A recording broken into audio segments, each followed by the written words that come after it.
Well, there you go.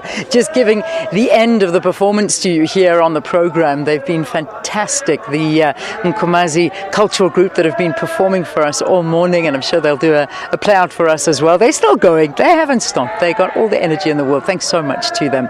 All right, well, let's just take a look at the area, and the main urban centers in the Nkomazi local municipality are Lowe's Creek, Kaapmuiden, Malelane, and Komatipoort. That's in fact where we spent the evening last night, and that was in Komatipoort. It's probably about 80 k's away from where we are this morning. Now, that's where most of the economic activity takes place in the area. But let's chat to my next guest now, Dr. Johan Sibiya. He is, as you were telling me, he's a doctor in business and working with the youth as well. It's a pleasure to have you on the program. Welcome to Morning Live. Thanks for having me, Leanne. Talk to us about the kind of work that you do, and I know you said you work with the youth as well. Leanne, I started my business around here in Nkomazi. You can see this is a rural area. Actually, I started my business when we went on a freedom. And then I said, no, this is a time not for all of us to go to the parliament, but all what we need to do is to grab the opportunity and work together, and because there's a lot of opportunity.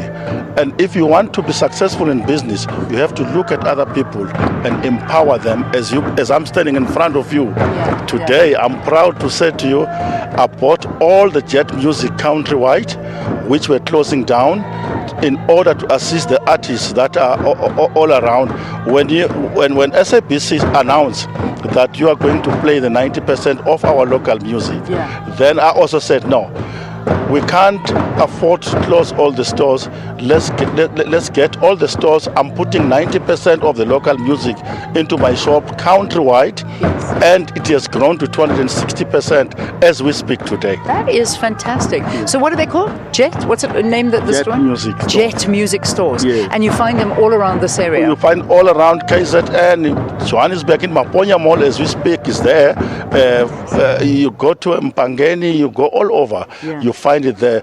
People are so happy that we managed to save their job, because actually they were losing their jobs, and then I had to buy all the stores. They are there, they are happy today. You visit the stores today, you find the stock is packed and it's 90% our local music. Yes. Because I mean, when you look at how the world is moving, it's quite incredible. I mean, when you look at those massive CD stores and music stores that are all closing down one by one, because people are now streaming, people are buying their music online, and that's the way things are.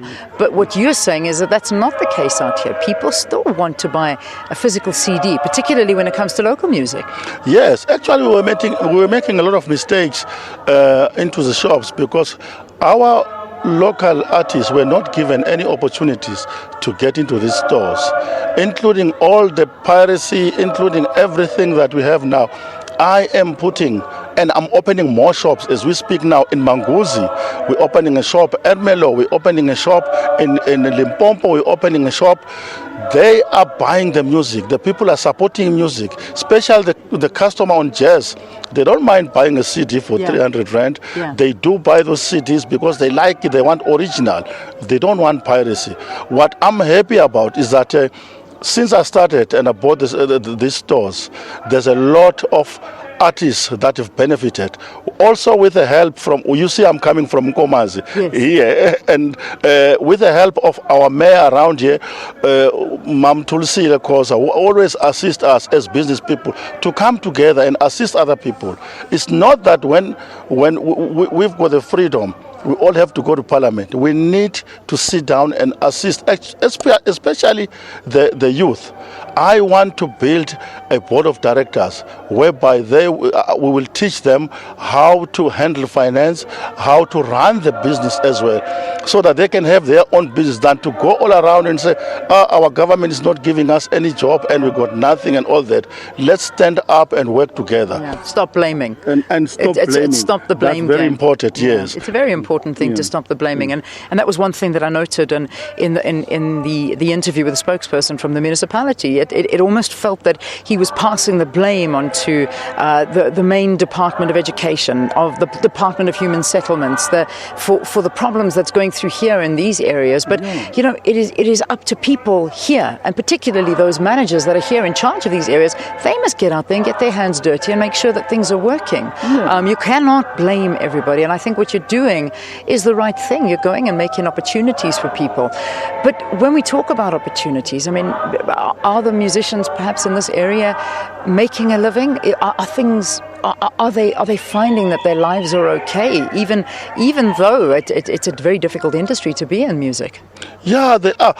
When you open this business, you look at those people and look at the opportunities as well. Where, if they make music, where can they sell it? I've already even started now to get the reverend when they preach. A lot of people want it, and they are making a living. What we also want to do now is to start and insure their voices, to get insurance to insure their voices, because they believe in singing.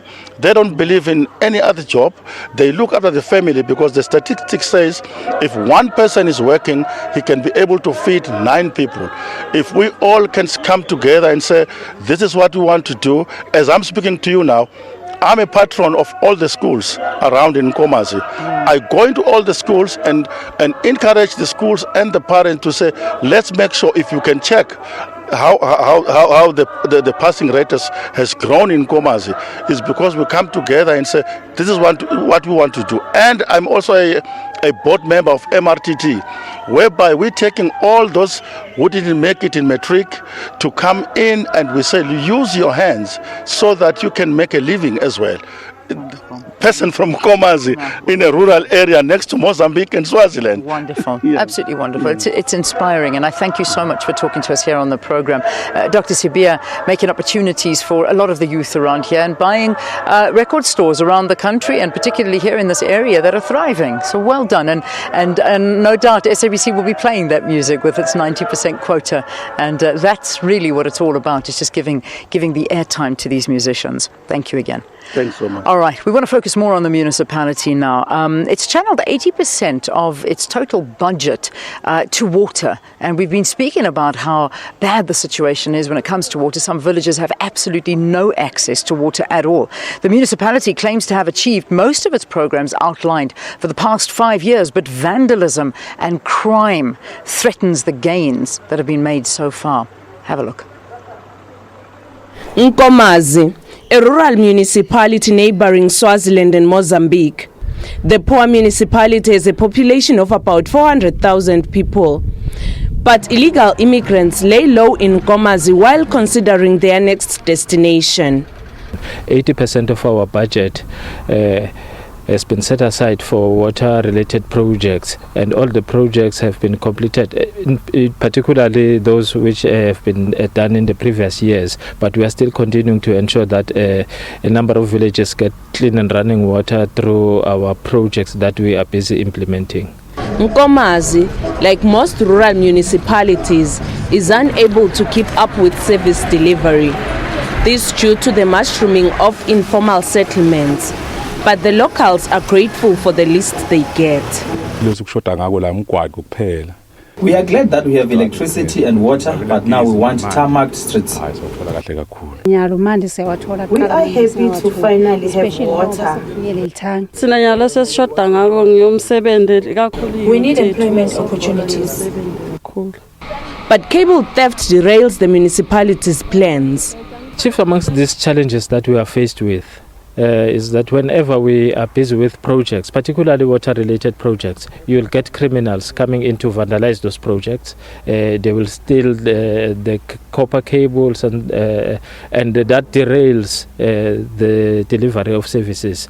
So we have seen that happening in a number of times, and this makes us to be a bit worried, because every time we spend a lot of millions to ensure that people get water, but within a minute somebody decides to come in and destroy that particular to destroy that infrastructure. Sugar producing company TSB, one of South Africa's largest sugar producers and suppliers, is among the largest employers in Nkomazi. It operates 3 sugar mills, 2 of which have refineries, a packaging plant, sugar estates, cane and sugar transport, and an animal feed division. Local farmers provide the company with sugar cane and create employment in the process. So lesiqhamuka nje kahle silima kahle umoba. Sithole profit ngoba umoba. We do make profit, but we need help from government here and there, especially when it comes to trackers. Lasinceda kodwa siwatholi njalo ngesikhathi ngoba thina umoba akufanani nembila. Kunesikhathi ukuthi nyalo sengiyawulima umoba. Ngiyaripa, ngiyalima, konke ngiyaphendula.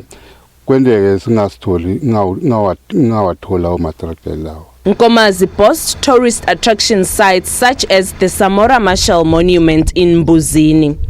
The monument marks the spot where the plane carrying the then president of Mozambique crashed in 1986. The spot was declared a National Heritage Site in 2006. The